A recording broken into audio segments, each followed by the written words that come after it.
Hello! Okay, well, it's Foodie Friday, and you know what's awesome? Is when you put on a shirt from last year, and it's freaking as big as a house on you. And I remember last year I couldn't even pull up the sleeves on this thing, so nice, big, comfy, it's kind of a, I don't know, it's just cottony. It kind of looks like a burlap sack, but it's nice and soft. Anyways, love it. So, got the big O out today, the big Omega juicer, because going camping, yes, I'm just going to go ahead and go. And I'm taking Jeremy with me because he's never been in the mountains. It's like, you've never been in the mountains? It's like, no, how can you live in Oklahoma and you've never been in the mountains? What the hell, you know? So I kind of felt bad for him, and he's a little fired up now about going. So, the reason I got the Omega out is because I have a lot of kale. I found some decent looking kale finally, and kale is great, full of vitamin K, lots of good green micronutrients, and vitamin K, I said that, iron, magnesium, it's just all around great. And I've had this soaking for quite a while because it's not organo. Like I've told you guys, I can't get a lot of organics here. So I soak them for a long time, lemon water, sea salt, rinse them off, try and scrub them pretty good, just kind of look at them a little bit, make sure there's no funky stuff on them, you know. So you got to do what the best you can do in your area. So, you know, that's why I don't do a lot of kale all the time. So this recipe is a good green juice.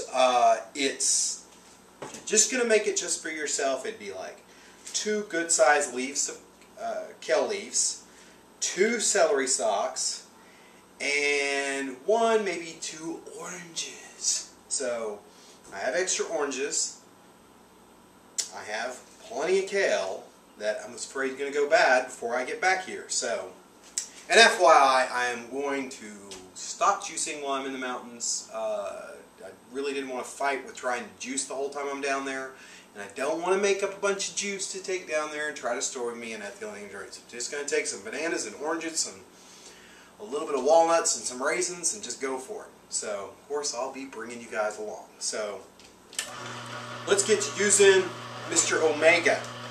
And I can point out some of the things I like and don't like about the Omega. So, since I use my Jack LaLanne all the time. So, first of all, very small opening on an Omega. I don't know why the opening can't just be a little bit bigger.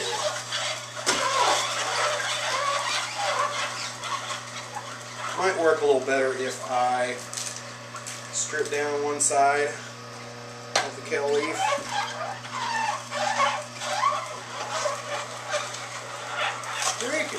Squick.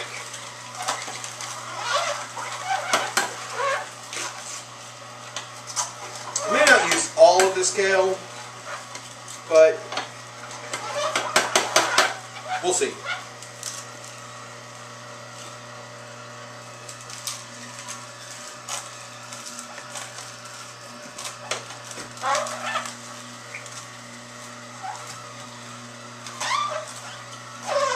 See, I'm so used to the speed of the Jack LaLanne that I kind of get it jammed up every once in a while. When you get this sucker jammed up, it's a lot of fun trying to get this stuff out of it. So, not something you want to have to stop to do in the middle of a juice. Which, you know, I've jammed up the Jack LaLanne also.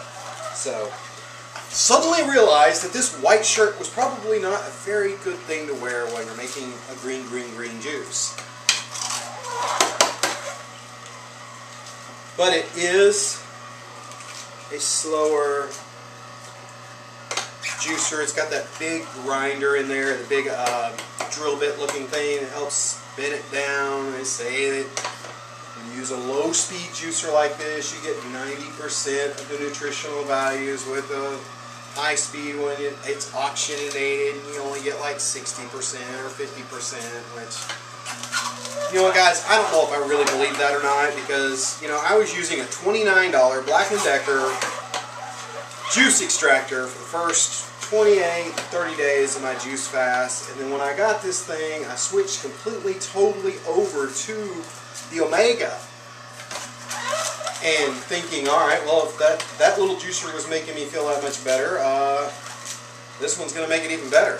There was really no change in the way I felt going from a high speed to a low speed. So, you know, that's just my journey. That was my experience. That's what happened to me while I was doing mine.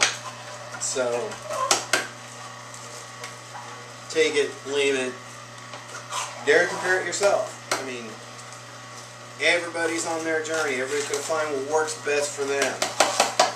You know, it might be good for some. No, I'm not going to sing the Different Strokes song.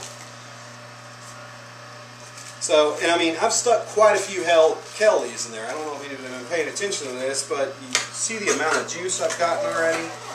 Not a whole bunch.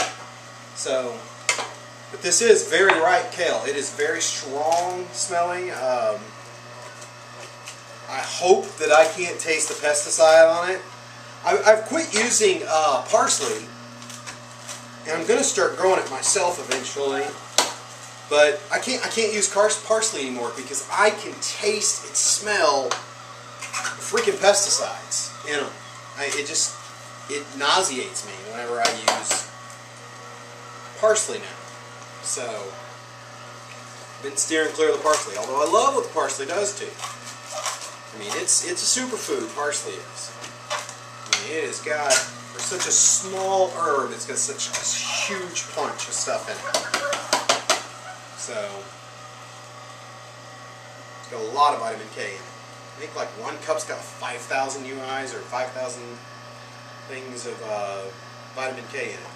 Okay, so you got to keep an eye on your little poop tray. And you also have to keep an eye on your screen when you're using the Omega, because it will gum up. Awesome.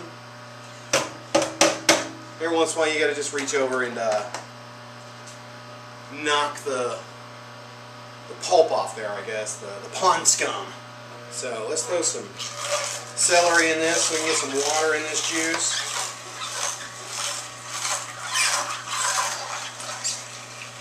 It's also good to kind of mix in your soft and your hard and your crunchy stuff when you're using an Omega. So I'm going to slice up a couple of oranges here real quick, and that's another thing, you know, with the Omega or the Jack LaLanne or a high speed, or if you have like a Breville, you just throw the whole damn orange or apple in there. Speaking of apples, I might throw an apple in this too. So just throw a little bit of orange in here.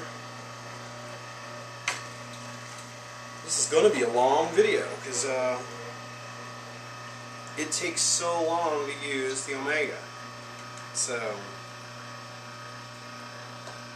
I could just pause this and come back when we get a little further along, and I may just do that because it's going to take a while to make this juice with the Omega. Because I need to get this uploaded today before we leave town. So couldn't leave you guys hanging on Foodie Friday with no juicing video. Something new to try. So, you know what, with your oranges, I have found, some people think I'm crazy about this, but if I'm in the store and I scratch the skin and smell the orange, it kind of gives me an idea of what it's going to taste like. Like that one, just, there's not a lot of sweetness to that one. So, and that one smells a lot better. But I've found if you scratch them and get a smell for it, you can really get a feel for what it's going to taste like when you juice it or eat it.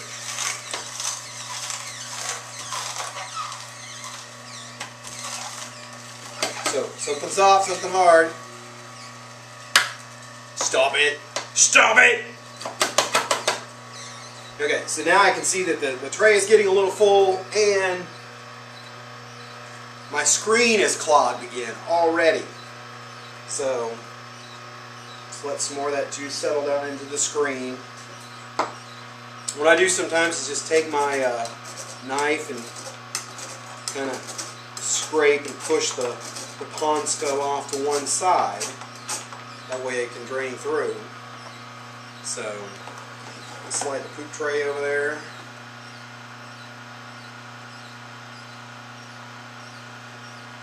Yeah, see, I don't know if you can see that or not, but that's just all pond scum. At least that's what I call it, pond scum. So, ooh, that's some green juice.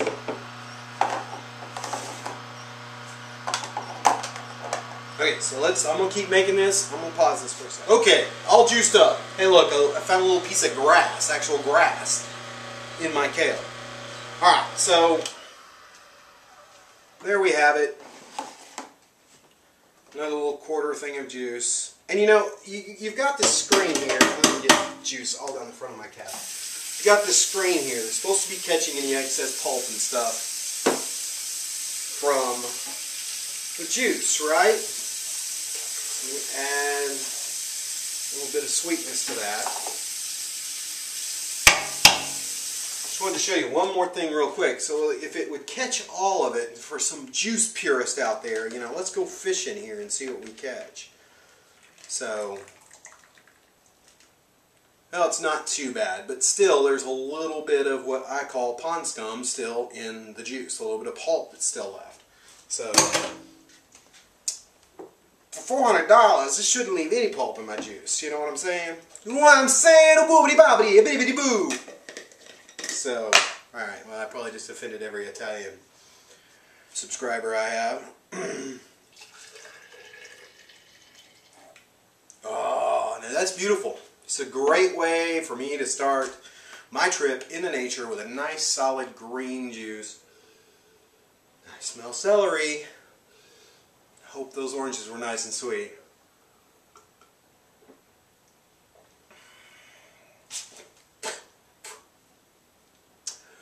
Whew! If you like celery, you'll like this one. Unfortunately, I do not. So, I wonder how some ginger would taste in that. But, that's another thing that Omega's great for, is squeezing the hell out of ginger. Ginger, wheatgrass. I mean, there are some benefits to having the Omega, the big O. But, this is a 10-minute, oh, it's hot too, 10-minute long video to make some juice here. So, you know, if you have the time, you have an Omega, you want to get those extra nutrients, if that's what you believe in, if that's what speaks to you on your journey, go for it, spend the money. But, you know, sorry Jack, I usually want to get back. But anyways, I got some packing and stuff to do. I'm going to go get grounded, have a good time, go to my absolute teetotal favorite place in nature. So, and take a friend that's never been there before. So, hopefully we'll come up with some really cool stuff to bring back for you guys. So, it's day 16. I'm not going to be juicing for a while. When I get back from the mountains, I will continue and do just solid freaking juice. The whole, whatever days are left, 40, whatever. So, but hey, I made it through the video without getting any green juice on this shirt. Alright, it's growing on me a little. So, I'm Steve Kreider, Raw Food Kempo Master. Here's a great weapon. Now fight!